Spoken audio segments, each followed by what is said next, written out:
귀하고 아름다운 찬양 진심으로 감사합니다. 10월의 첫째 주일을 맞이하게 되었습니다. 10월달은 본격적인 가을이고 그리고 주님의 솜씨가 느껴지는 그런 좋은 계절이라고 생각합니다. 이 좋은 계절에 하나님의 크신 은혜와 사랑, 능력과 축복 더 많이 받으시기를 주님의 이름으로 기원합니다. 저는 지난 8월 마지막 주일부터 계속해서 하나님 아버지에 관하여서 말씀을 여러분에게 증거하였습니다. 그래서 첫째 주는 하나님 아버지의 마음, 두 번째 주는 용서하시는 아버지, 셋째 주는 먹이시는 아버지, 넷째 주는 아버지의 상처를 넘어서, 그리고 다섯 번째 주는 아버지의 유산, 여섯 번째 주는 친구 되시는 아버지, 그리고 오늘은 이 아버지 설교 시리즈 설교의 마지막 설교를 하려고 합니다. 아버지의 꿈, 나의 꿈이라고 하는 제목입니다. 몇 년 전에 뉴스 보도를 통해서 제가 보았던 이야기인데 지금도 유튜브 영상에서 얼마든지 찾을 수 있습니다. 가장 지키고 싶은 꿈이라고 하는 주제입니다. 어떤 상담 전문가가 대학 입시 시험을 마친 학생들, 고3 학생들 반에 찾아갔습니다. 그리고는 만약 우리의 인생이 1년밖에 남지 않았다면, 1년밖에 더 못 산다 그러면 마지막 이루고 싶은 꿈을 이루며 사는 것을 원하느냐, 5억 원을 받는 것을 원하느냐, 이렇게 물어보았습니다. 고등학교 3학년 학생들이 이구동성으로 나의 삶이 1년 남았다면 그 1년 동안이라도 내가 이루고 싶은 꿈을 이루며 살겠다고 이야기를 했습니다. 그러자 그 상담하시는 분은 잠시 그러면 여러분 제가 준비한 영상을 한번 보시자고, 그리고는 영상을 틀었습니다. 그 영상을 틀으니까 그 영상에는 아버지들이 나타나는데 그 아버지가 어떤 아버지냐면 그 반 학생들의 아버지입니다. 학생들의 아버지에게 똑같은 질문을 물었습니다. 1년밖에 못 산다고 한다면 아직도 못 다 이룬 꿈, 내가 평생을 살면서 이런 꿈 하나는 좀 이루고 싶다는 그 꿈을 이루기를 원하느냐, 5억 원을 원하느냐. 아버지들은 한결같이 내 꿈을 포기해서라도 5억 원을 받으면 내 자식들에게 힘이 되지 않겠느냐, 5억 원을 받으면 내 가정에게 힘이 되어지지 않겠느냐, 한결같이 다 그렇게 얘기하는 것이었습니다. 그 학생들이 지금 영상에서 나오는 그 남자들이 다 자기 아버지인 거예요. 이 상담자가 그 반 학생들 만나기 전에 아버지들에게 만나서 먼저 영상을 찍고 답변을 듣고 와서 아이들에게 질문한 거죠. 아이들은 1년이 남았다면 돈이 중요하지 않다, 꿈을 쫓아가겠다, 이렇게 얘기하는데 아버지들은 내 삶이 1년밖에 남지 않았다면 내 마지막 꿈을 다 포기하고서라도 5억 원을 받아서 내 자식들에게 주고 싶다, 내 가정에 남겨주고 싶다, 이렇게 얘기하는 장면입니다. 자기 아버지들이 나와서 그렇게 얘기하는 소리를 들으면서 이 아이들의 눈에 눈물이 맺힙니다. 그리고는 맨 마지막 영상은 아빠 사랑해요, 아빠 사랑합니다, 아빠 감사합니다, 이렇게 맞춰지는 영상입니다. 그 영상을 보면서 느끼는 감정은 뭐냐면 아버지의 진정한 꿈이 무엇일까? 아버지들의 진정한 꿈이 무엇일까? 아버지들의 진정한 꿈은 너나 할 것 없이 자식이 아닌가? 내 자식 잘 되는 거, 내 자식 복 받는 거, 내 자식 건강한 거, 내 자식이 아버지의 꿈이 아닌가? 이런 생각이 분명히 들었습니다. 여러분, 하나님 아버지의 꿈이 무엇일까요? 하나님 아버지의 꿈도 바로 우리들입니다. 하나님 아버지의 꿈이 바로 여러분입니다. 여러분을 구원하시고 싶어서 하나님 아버지는 하나뿐이 없는 독생자 예수 그리스도를 우리를 위해서 주셨습니다. 너희를 위해서라면 뭐든지 희생할 수 있어. 이것이 바로 하나님 아버지의 마음이라는 것입니다. 그래서 로마서 8장 31절은 선포하기를 자기 아들을 아끼지 아니하시고 우리 모든 사람을 위하여 내어주시니가 어찌 그 아들과 함께 모든 것을 우리에게 선물로 주시지 아니하시겠느냐, 이렇게 말씀하고 있습니다. 오늘 설교 본문으로 택한 것은 바로 룻기서입니다. 구약 성경의 룻기서는 에스더서와 함께 여인이 주인공으로 등장하는 책입니다. 그리고 룻기서는 이방인을 주인공으로 다룬 아주 독특한 책이기도 합니다. 여러분, 베들레헴에 살고 있던 한 가정이 있었습니다.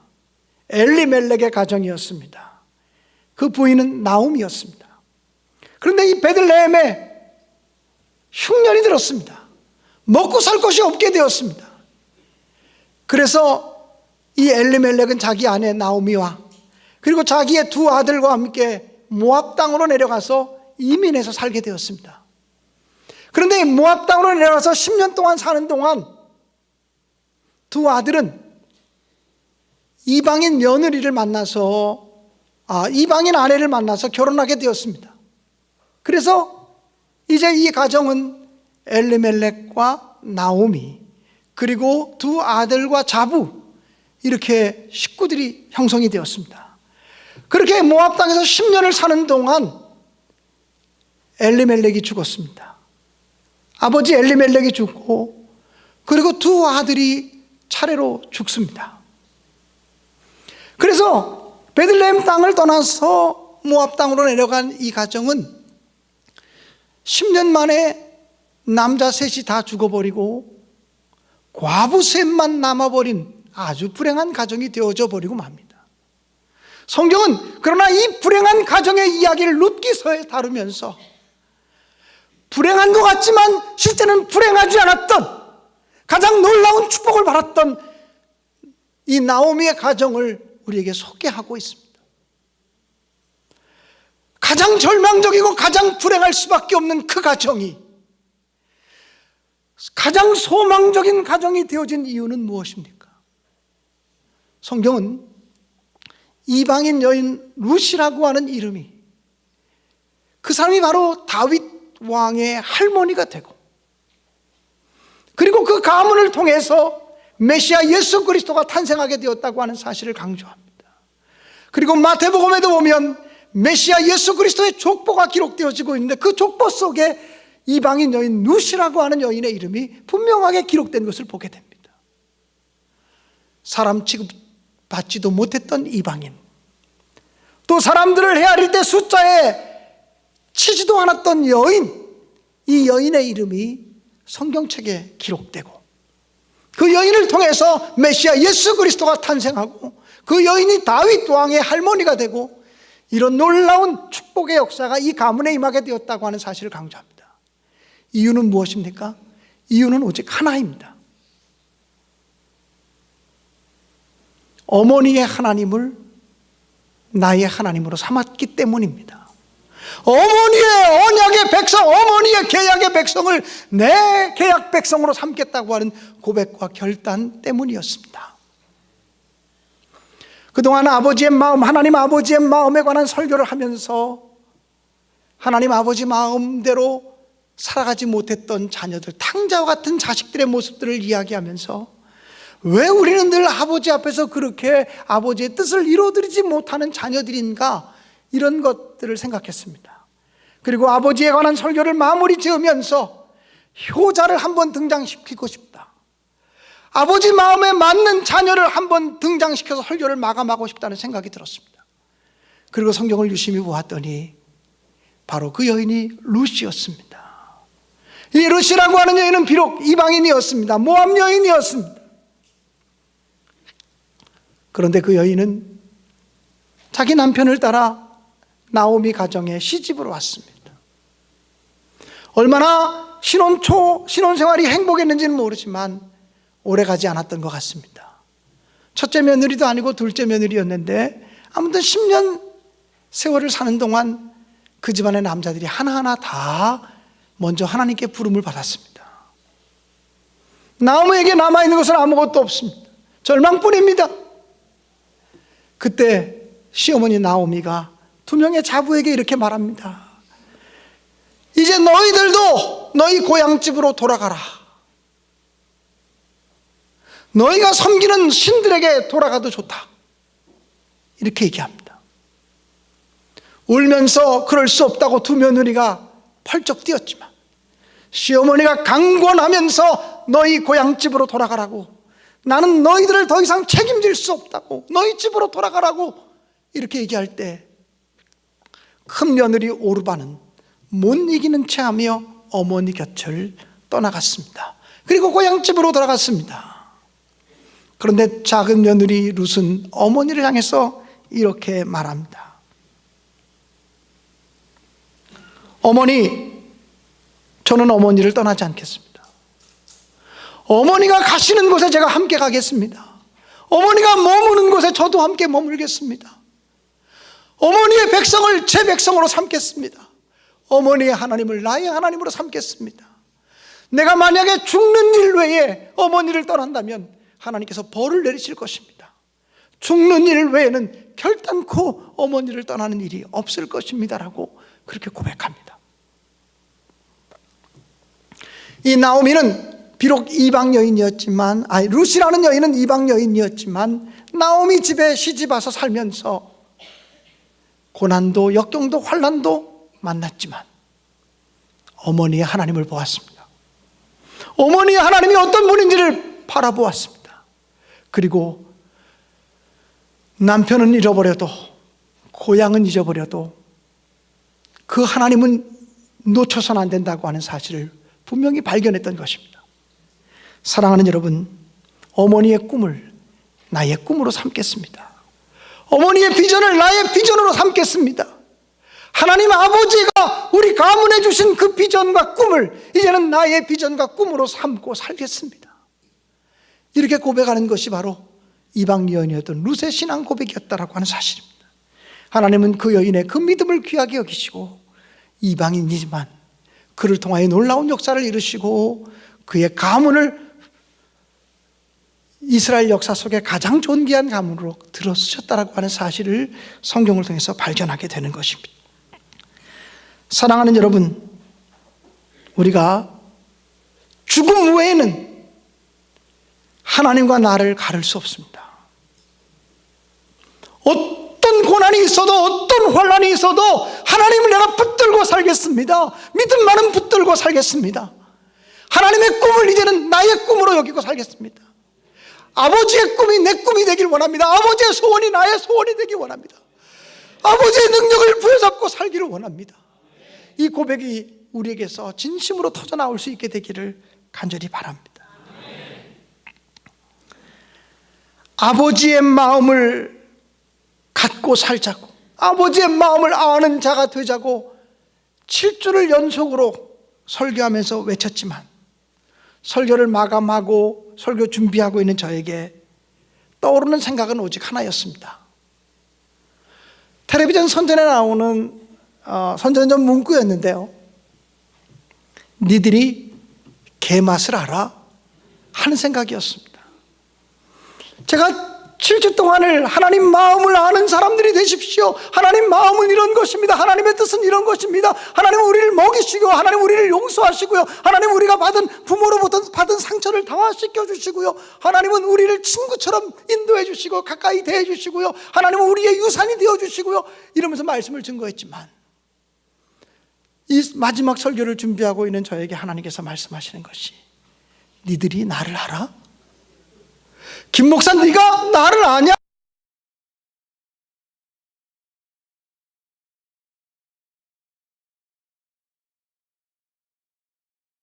어떻게 하나님 아버지의 마음을 온전히 알 수 있겠니? 이런 마음이 제 마음속에 들었습니다.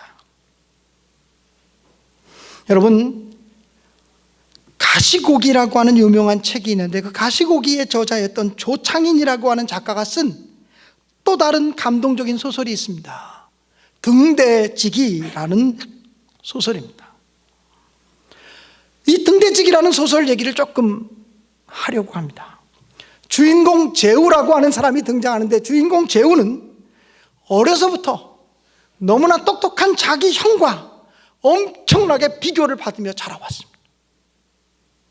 부모님은 형만 사랑하고 형만 좋아하고 형만 뒷바라지해주고, 그리고 형만큼 똑똑하지 못한 이 제우는 언제나 차별 대우를 받으며 열등감 속에 자라왔습니다. 그는 도무지 어머니의 사랑을 느낄 수 없었고 부모님의 사랑을 느낄 수가 없었습니다. 집에만 들어가면 늘 차별 대우를 받으며 상처를 받았습니다. 그 상처를 도저히 감당할 수가 없어서 그는 집을 나왔습니다. 그리고 이곳저곳을 떠들며 고생하다가 어느 외딴 섬에 등대지기가 되었습니다. 한편 어머니의 사랑을 그렇게 독차지하며 살았던 형은 치매에 걸린 어머니를 동생 제우에게 떠맡기고서는 이민을 떠나버리고 말았습니다. 대소변도 가리지 못하는 어머니를 맡아 섬긴다는 건 제우에게는 너무나 큰 고통이었습니다. 어머니로부터 받은 사랑도 없는데, 어머니에 대한 원망을 항상 품고 살았는데, 그 똑똑한 형이 이민 떠나면서 그 치매 걸린 어머니를 자기에게 짐짝 떠맡기듯 맡기고 떠났습니다. 태풍이 몰아치는 어느 날 등대에 불이 들어오지 않습니다. 등대에 뭔가 이상이 생긴 것 같아서 등대에 불을 켜기 위해서 나가게 됩니다. 옷을 다 차려입고 나가려고 하는데 누워있던 어머니가 자식의 이름을 부릅니다. 제우야, 가지마. 제우야, 가지마. 그러나 이 제우는 어머니에게 말합니다. 어머니, 저는 등대를 고치러 가야 돼요. 제가 등대를 고치지 않으면 배들이 어떻게 될지 몰라요. 저는 등대를 고치러 가야 돼요. 그리고는 어머니에게 말합니다. 어머니, 혹시 제가 늦게 돌아오면 냉장고에 음식이 다 있으니까 좀 차려 드세요. 그리고는 어머니를 눕혀놓고 등대를 고치러 나갑니다. 등대에 올라가서 끊어진 퓨즈를 갈아 끼고 전기를 다시 연결시키는 작업을 하다가 순간 으악 하고 감전되어서 쓰러져 버리고 맙니다. 의식을 간신히 되찾았는데 전기를 먹어서 온몸이 오그라들었습니다. 그리고 속내장이 다 타버린 것 같은 느낌을 받습니다. 점점 몸은 점점 오그라들고 있습니다. 아, 이렇게 죽는 거구나. 이것이 죽음이구나.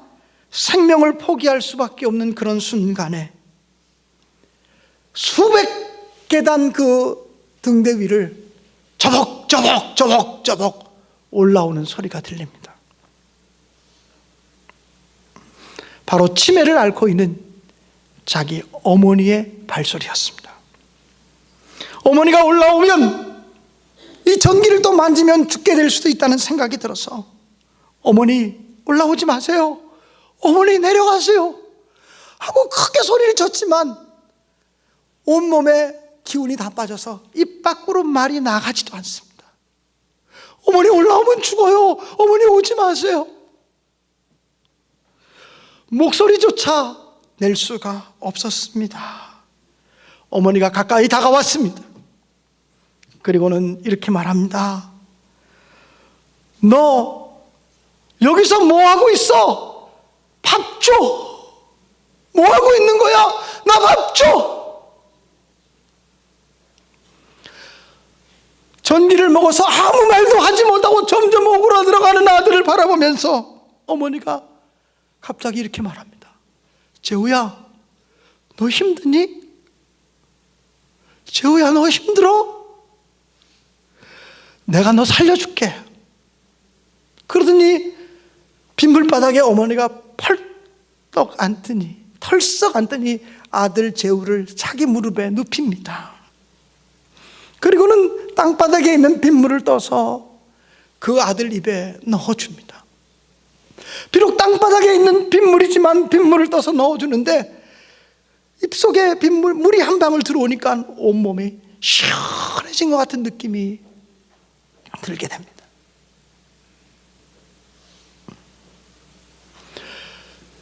있는 힘을 다해서 아들 재우는 어머니에게 소리쳤습니다. 어머니, 돌아가세요. 돌아가세요. 여기 있으면 엄마 죽어. 엄마 죽어. 여기 있으면 안 돼. 엄마 빨리 돌아가.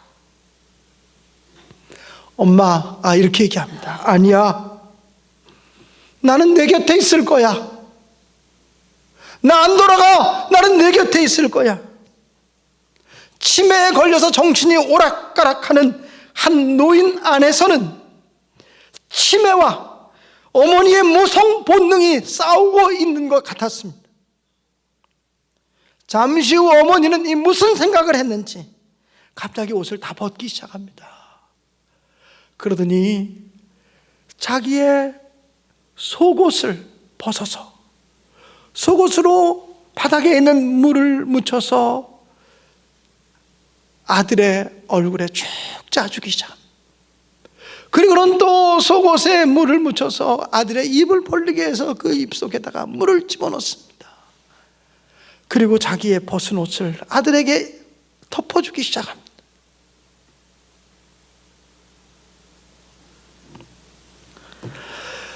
그리고서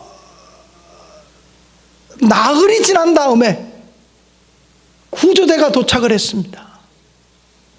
나흘이 지나서 구조대가 도착해 보니 어머니는 이미 숨져 있었고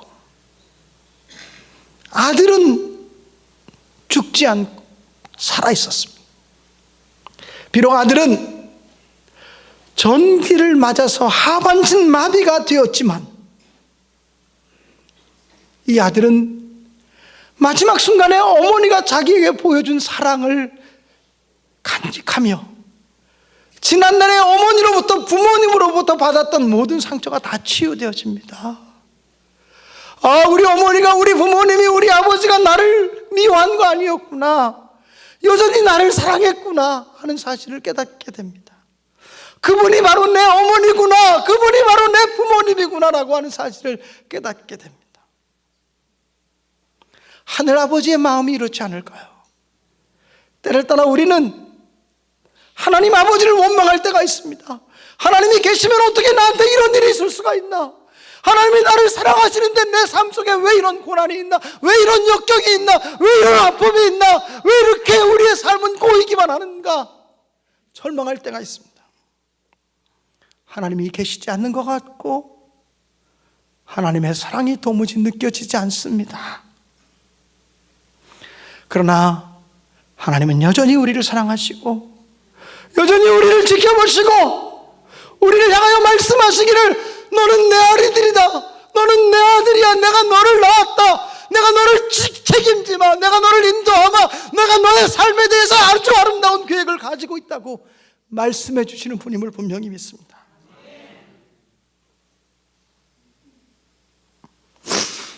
이 설교를 준비하는데 갑자기 제 마음속에 복음 찬송가 하나 생각이 났습니다. 다 부를 수는 없고 한 부분만을 불러드리고 싶습니다. 너는 내 아들이라 오늘날 내가 너를 낳았도다. 너는 내 아들이라 사랑하는 내 아들이라. 하나님 아버지의 사랑을 가지고 살아갈 수 있게 되기를 간절히 바랍니다. 여러분, 하나님 아버지의 마음이 없는 교회, 죽은 교회입니다. 하나님 아버지의 마음이 없는 가정, 죽은 가정입니다. 우리가 지금 교회 성전을 4개월째 건축하고 있습니다. 교회 잘 지면 하나님 기뻐하는 교회가 될까요? 아닙니다. 하나님 아버지의 마음이 없는 교회라면 그거 하나님께 영광 돌리는 교회가 되지 못할 것입니다. 돈 많이 벌면 행복할까요? 명예와 권력을 가지면 행복할까요? 그렇지 않습니다. 하나님 마음이 없는 가정이라면 하나님 아버지의 용서와 사랑과 너그러움과 친구 되시고 우리의 상처와 아픔을 감싸 주신 아버지의 사랑이 없다면 우리의 가정은 가정이라는 이름은 가지고 있지만 지옥과 같은 공동체가 되어지고 말 것입니다. 우리 교회가 늘 인사할 때마다 여기가 천국입니다라고 인사합니다만 그렇게 말로 고백한다고 이곳이 천국이 되는 것은 아닐 것입니다.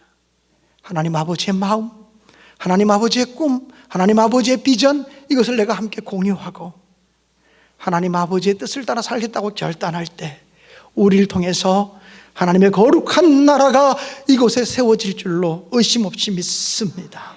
기도하겠습니다.